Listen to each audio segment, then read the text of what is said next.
现在用咱这款密封实验仪来测试一下这个，包装的一个密封性，然后，机器主机，然后气源，都是接通好的，然后咱设置压力，然后，比如说把保验时间调整到30秒，然后停止修改就会保存，然后压力的话用30，然后咱这个容器。预先已经装好水了，大概水的水量就是到里边这个压板这个高度为止就行。然后咱放样品，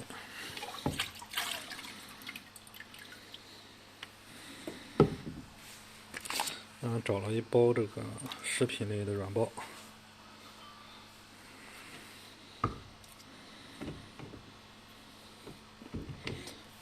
样品放好了之后，把那个桶盖盖好，然后这边直接点实验。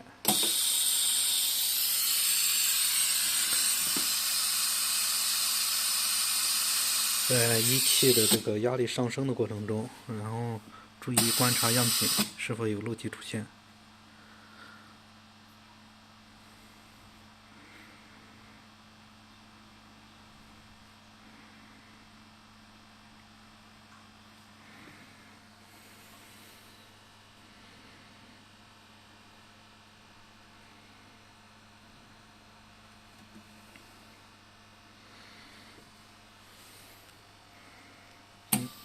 30秒的保压时间到了，然后测试压力会自动清零。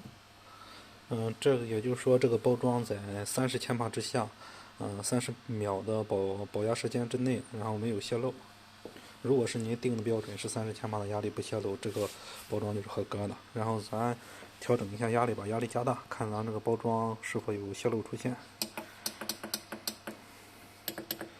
把压力调整到50。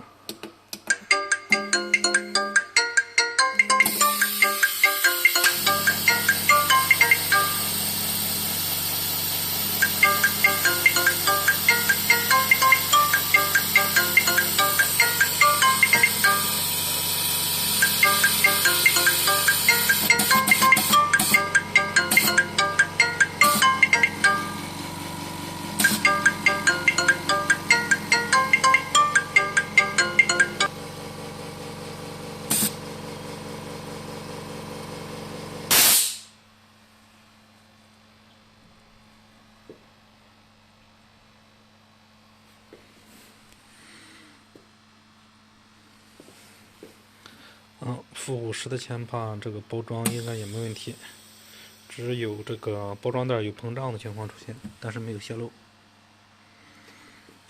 这个包装呢，大概情况就是这样。